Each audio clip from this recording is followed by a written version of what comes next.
A book review of The Reaper's Gale by Steven Ericson. Reaper's Gale is the 7th book in the 10-part Malazan series, not including the interconnected novellas and things of that nature, the supplemental reading. Just in the main series, there are 10 extremely thick books, and I'm actually on book 8 now, but this is book 7. I did do a tandem read. The stats for the book and the audiobook should be on the screen. Let's do as best as I can of a summary of this novel. Now, I don't know if this is a popular installment within the Malazan fandom. I don't know if this is a beloved portion of the series. I know Bone Hunters, the book before this, I've seen a lot of content where people say it's one of my favorite books, and I did enjoy Bone Hunters. But this one, in my opinion, was better than Bone Hunters. I liked this more.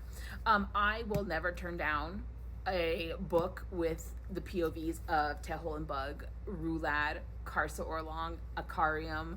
I will never turn down their POVs. And we also got some reintroductions of some really cool characters in this book that I've been wondering and curious about, and that was a lot of fun. I felt like the political intrigue within this particular novel was really stellar between the Lethery and the Edor, and I just really, really enjoyed this book. Watching Rulad descend into, first of all, between Talk the Younger and Rulad, I really can't decide who's more tortured. I'm kind of leaning towards Talk the Younger, but Rulad is also extremely I don't know what Rulad did to Steven Ericson in a previous life. Like, who is he modeled after? Because you do not like that person.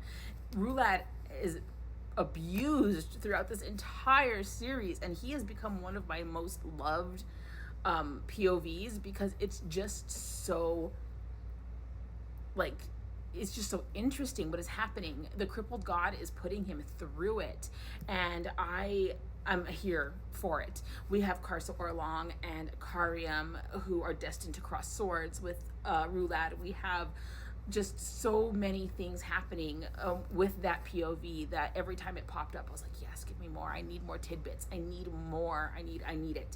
Tehol and Bug and their constant tomfoolery when it comes to the political workings of the city that they're in and their banter. Tehol, first of all, like, seriously, I love him. I love him so much. And Bug is just, the more you know about Bug, the more interesting he becomes. Am I right? So just putting that out there. I don't want to give any massive spoilers, but I do assume at this point, if you're watching this, you've read the previous books. You know some of the things that are happening, right? But this was really interesting. We lost some characters in this book. We lose characters in every book, but we lost some characters in this book that have not hurt me so bad since we lost Whiskey Jack, which devastated my whole heart and soul. Whiskey Jack was like my man. I loved him, and when we lost Whiskey Jack, that hurt. And there was some other hurts in this novel, and then there was some people that I was like, finally Ericson is letting them rest. Like, seriously, finally. Like, I'm surprised this dude is still kicking, and you're finally just letting them rest. And the massive disappointment for me when a character dies, especially if I like their particular storyline, is I know that I'm probably not going to get that storyline, at least in the same way that I was with the same people that I was. There was some deaths in this book that really hit the heart and hurt. So this was a painful read, but a very, very good one. I read this in about 2.5 weeks, and that is a record for me on a Malazan book. Although this book is about the Reaper's Gale, I'm not going to extensively talk about this, but I am currently already reading The Toll of the Hounds, and I'm already over 500 pages, almost approaching 600 pages into Toll of the Hounds, and I'm really, really liking this too. So Malazan is one of those series that it just gets better and better and better the more footing you have with it, and the more that you spend with it, and the more you get to know the characters and start remembering the storylines. It is one of those series that definitely sits with you, and I'm probably going to immediately restart the series and read the supplemental novellas and things like that again, because I don't know that if I'm approaching the end, and it's becoming very anxiety ridden because I don't want to be approaching the end. So I'll probably reread it, if we're being very honest, and then you'll probably get even more Malazan content from me because I'll feel more comfortable with the series as a whole. But yeah, already been reading this for about a week, and I'm already almost halfway through it. I'm speeding through Toll the Hounds. But anyway, back to the Reaper's Gale. I have seen some content from mutuals and non-mutuals recently on Malazan that they feel Ericson is using the essay aspect of this book in a very egregious manner. This has a lot. This has a lot of that kind of content. So be aware.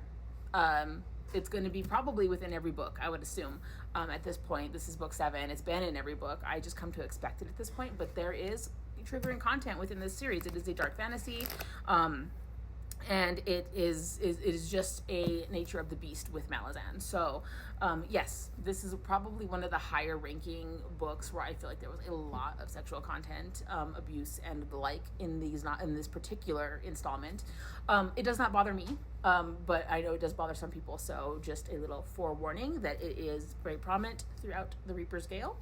But probably one of my favorite installments. I have been trying. The last time I did an update of Bone Hunters, I said I would do a rating of where I thought each book was for me up until that point, and I still can't decide. I'm still trying. I haven't forgotten that I promised I would do it. I haven't forgotten that people wanted me to do it. I just don't know what to rank each book. I'm thinking about it almost all the time, and I'm still having a hard time. So I'm wondering if maybe I shouldn't wait till the series is over to do a final ranking. But I don't know. If I can get a cohesive list together, I will work on that. But yeah, Reaper's Gale definitely will be up there for me because I really, really like this, and it's only getting better with the book I'm currently in. So if you have any questions, comments, concerns, let me know.